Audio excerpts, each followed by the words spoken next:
Olá, bem-vindos. Olá, hoje vamos olhar para um fenómeno que está por todo o lado. Aquela promessa constante de nos tornarmos a nossa melhor versão. O mercado da autoajuda, da espiritualidade, não para de crescer. Sempre a oferecer curas, transformações. Olhamos para algo que sentimos por todo o lado, não é? Esta pressão constante para sermos melhores, para nos curarmos. Mas será que esta busca, bem, será que nos liberta ou se calhar até nos aprisiona? Precisamente isso. Como a autoajuda pode, por um lado, ser quase uma extensão de ideais neoliberais. E como, por vezes, a espiritualidade pode até mascarar algum narcisismo. Será que é mesmo este o caminho? É quase estranho, não é? Criticar a autoajuda. Mas um ponto forte é essa ideia do és responsável por tudo. Parece bom à primeira vista, certo? Bem, essa responsabilização total no indivíduo pode muito convenientemente fazer-nos esquecer ou ignorar fatores maiores sistémicos. Falamos de desigualdades sociais, de traumas, de contextos históricos, familiares. O foco deixa de ser a mudança coletiva e passa a ser a adaptação individual. Quase que a cura se torna um produto, percebes? Sim, sim, percebo. E é aqui que entra um conceito interessante, o narcisismo espiritual. Narcisismo espiritual, isso soa assim um bocado forte. Como é que as fontes descrevem isso? Não é só querer estar bem? A distinção que fazem é crucial. Em vez de usares práticas espirituais para, digamos, transcender o ego, acabas por usá-las para o inflar, para o alimentar. Ah, ok. Pensa naquela cultura da alta vibração constante, ou na ideia de manifestar coisas só para o ganho pessoal. É uma espiritualidade que muitas vezes Sim. nega a sombra. Nega o sofrimento, a confusão, a complexidade toda do ser humano. Torna-se uma coisa muito de fachada, quase. Quase instagramável, como se diz agora. Sim, sim, uma performance. Exato. O ego, quando não se dissolve, veste-se de guru. É forte, mas dá que pensar. Dá mesmo. E essa ideia de performance liga-se bem àquela pressão para sermos a nossa melhor versão, não é? Esta cultura de otimização pessoal. Que esta obsessão pode ser um sintoma de algo maior, talvez mais coletivo.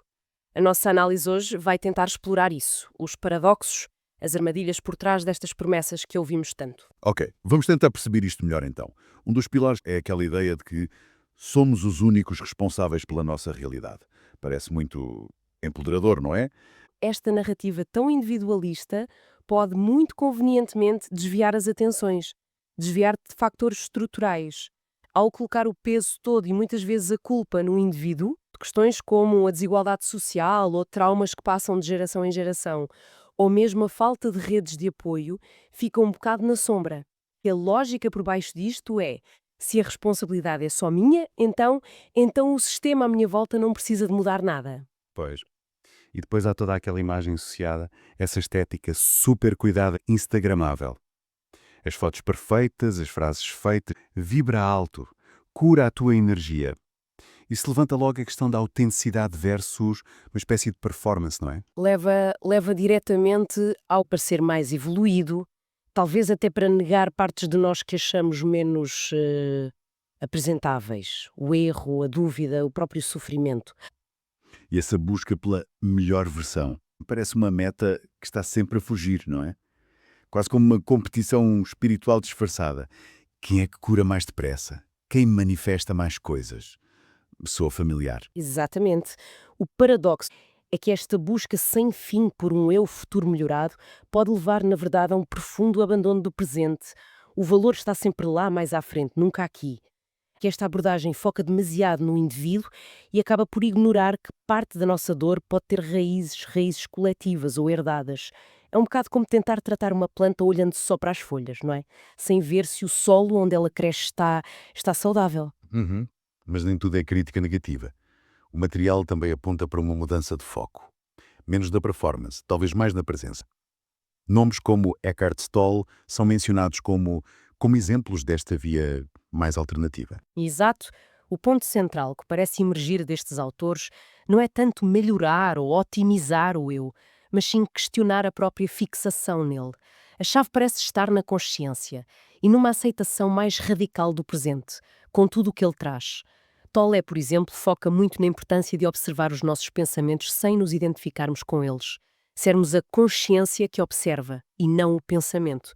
Aquela ideia dele de que aquilo a que se resiste persiste sugere que a rendição à emoção, em vez da luta contra ela, pode ser o caminho. Isto parece ir completamente contra a corrente da solução rápida, do resolve já. Completamente. E figuras como Pema Chodron reforçam isto.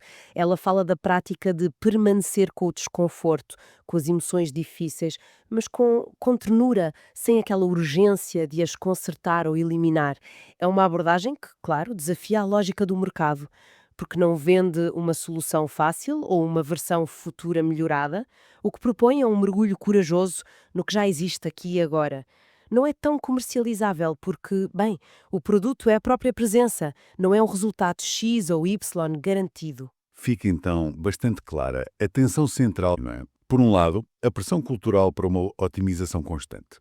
E por outro, esta perspectiva que convida a uma permissão radical para simplesmente sermos. No momento presente, pensar algumas questões que emergem desta análise toda.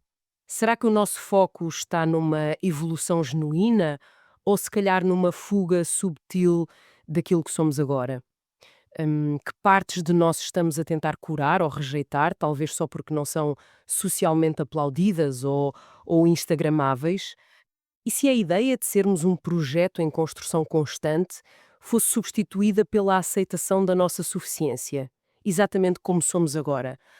Talvez o verdadeiro crescimento não esteja em eliminar todas as imperfeições, mas sim em aprender a viver com elas, com consciência, Transcender a própria identificação com o eu que pensa constantemente. transcender o eu. Isso é muito diferente de o melhorar, não é? É precisamente essa a diferença-chave.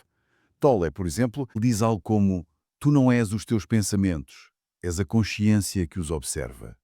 Outros, como Krishnamurti, desconfiavam muito de métodos, de fórmulas. A verdade é uma terra sem caminhos. O foco aqui não é tanto consertar o ego, mas sim cultivar uma aceitação profunda que dissolve a resistência. E se em vez de estarmos sempre nesta construção ou cura ou busca por um eu ideal, e se o convite mais profundo for simplesmente permitirmos ser, reconhecendo o valor que já existe naquilo que somos, agora mesmo, neste preciso momento. É um ponto crucial. Dizer a alguém que está a passar mal que basta pensar positivo corre o risco de ser muito injusto. Culpabiliza a pessoa. E leva àquilo que alguns chamam de normatização emocional. Pode levar a reprimir emoções como a tristeza, a raiva, são vistas como falhas. Byung-Chul Han fala disso, da sociedade do cansaço, onde nós próprios nos tornamos os nossos capatazes, sempre a otimizar, a produzir, e esquecemos as causas maiores. Mesmo com dor, tens de achar logo a lição, mostrar resiliência. Claro que isto não vem de cursos de 5 passos para a felicidade, não é? Não é tão viral. Não, de todo. Estamos a dar espaço à dor, a honrá-la antes de querer logo curá-la. Exato. Uma boa distinção. E se o verdadeiro crescimento não for tornar-nos imaculados, sem falhas? E se for aprender a viver com as feridas, com as imperfeições? Com dignidade, com compaixão por nós e pelos outros e, acima de tudo, com presença. No agora. Fica a reflexão. Bem, continuando aqui a nossa conversa, importa-me mesmo sublinhar isto. A ideia não é de todo criticar quem procura genuinamente crescer, hum, ou cuidar de si. Claro que não. O ponto central é conseguir distinguir entre um desenvolvimento pessoal que realmente nos nutre e uma certa obsessão com a melhor versão de nós que muitas vezes acaba por nos deixar mais ansiosos do que outra coisa. Exatamente. E essa pressão que se vê por todo o lado hoje em dia, para transformar cada experiência em gratidão e luz, isso pode ser mesmo contraproducente. Uhum. Afinal, sentimentos como, sei lá, a tristeza ou a frustração são respostas humanas. São perfeitamente válidas a um mundo que, vamos ser honestos, é complexo e às vezes é injusto. Sem dúvida. Tentar eliminá-los constantemente ou rotulá-los como vibrações baixas que temos de corrigir. Bem, isso é negar uma parte fundamental da nossa experiência humana. Torna-se, no fundo, uma forma de fuga, de dissociação. E aí, claro, surge o culto dessa melhor versão idealizada. Aquela pessoa sempre calma, super produtiva, que acorda às 5 da manhã para beber sumos verdes e meditar. O estereótipo. Exato.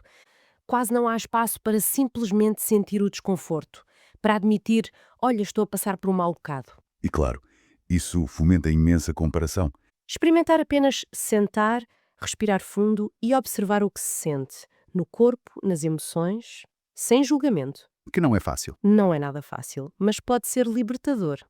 E outra sugestão, experimentar talvez escrever um diário, não só sobre gratidão, que é ótimo, mas também sobre as emoções reais, mesmo as desconfortáveis. Às vezes só dar numa ao que se sente já ajuda imenso a processar. Sim, sem dúvida. E talvez, a partir daí, colocar a si mesmo algumas perguntas, sem pressa para ter respostas. Que parte de mim é que eu ando a tentar mudar constantemente só porque a sociedade diz que é errada ou insuficiente? Hum, Que histórias de sucesso que eu consumo nas redes sociais me fazem, na verdade, sentir pior comigo mesma ou comigo mesmo? é uma boa reflexão. E se fosse possível aceitar, pelo menos por hoje, só por hoje, que a versão que sou agora já tem dignidade, já tem valor, com todas as suas imperfeições. É um belo exercício. E no fundo, se calhar, não é preciso levar isto tudo tão a sério. Nem todos os dias têm de ser instagramáveis e cheios de Claro, lições profundas, não é? claro que não. Às vezes, tudo o que dá para manifestar é não esquecer o guarda-chuva. E está Claro. tudo bem.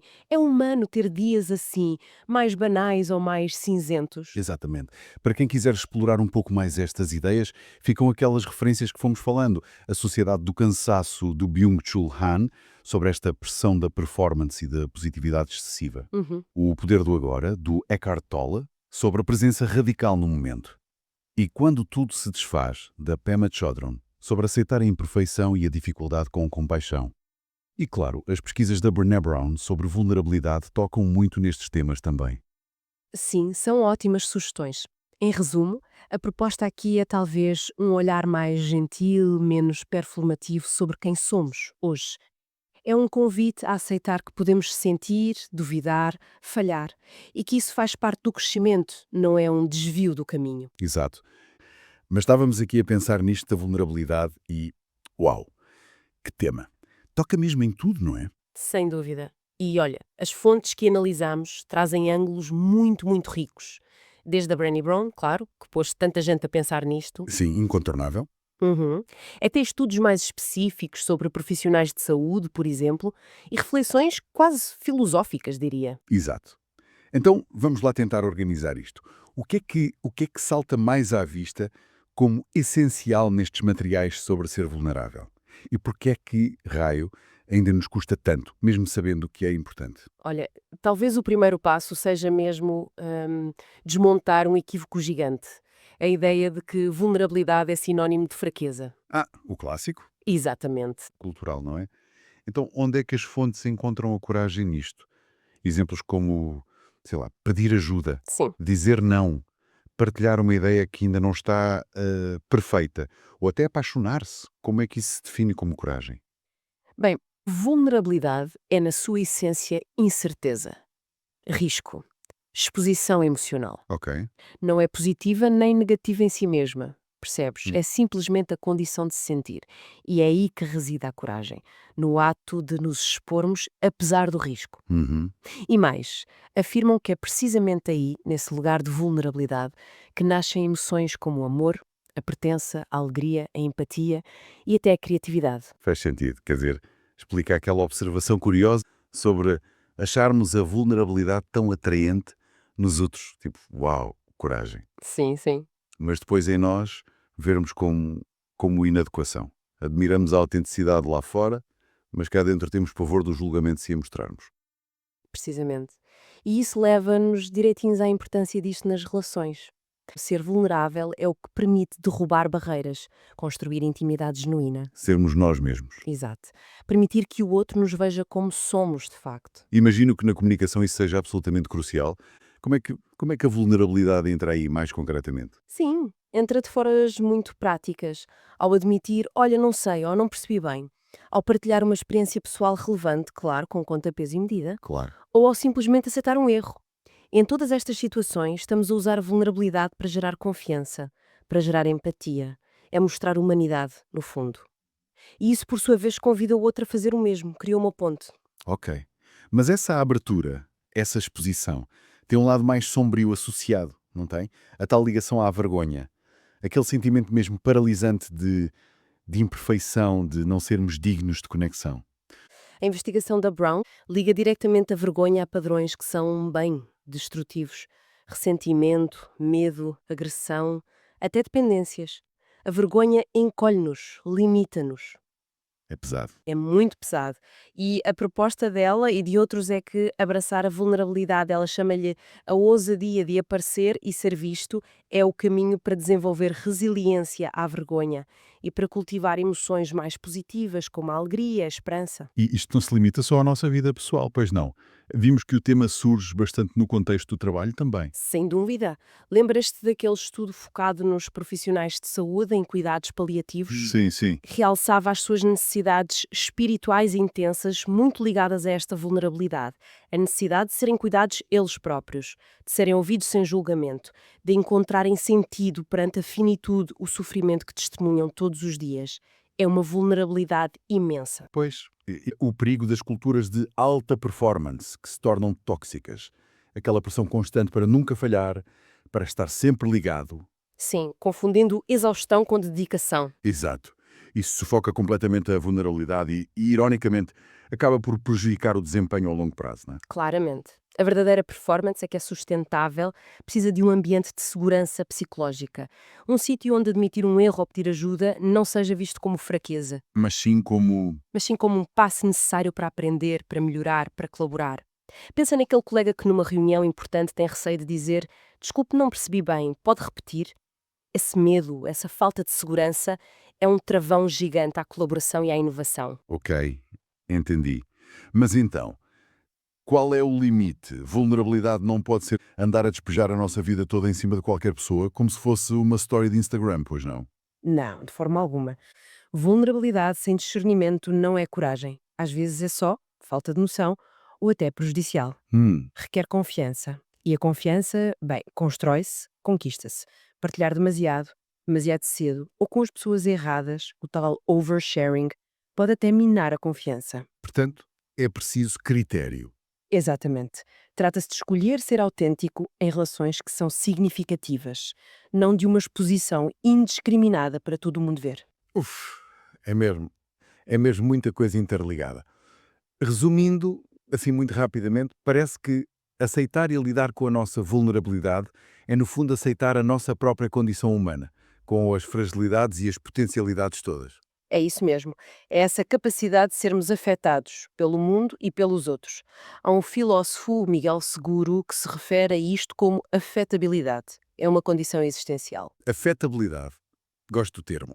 E talvez o verdadeiro desafio não seja eliminar a vulnerabilidade, porque isso é impossível, mas sim aprender a navegar essa abertura fundamental, essa condição de estarmos inevitavelmente expostos. Fica a reflexão então. E se a maior demonstração de força reside, precisamente, em aceitar essa nossa capacidade de sermos afetados, em vez de tentarmos constantemente erguer defesas e mais defesas? Com este pensamento, terminamos esta nossa exploração de hoje. Muito obrigado por nos terem acompanhado. Não se esqueçam de seguir o nosso podcast. Continuem a explorar connosco. Até breve.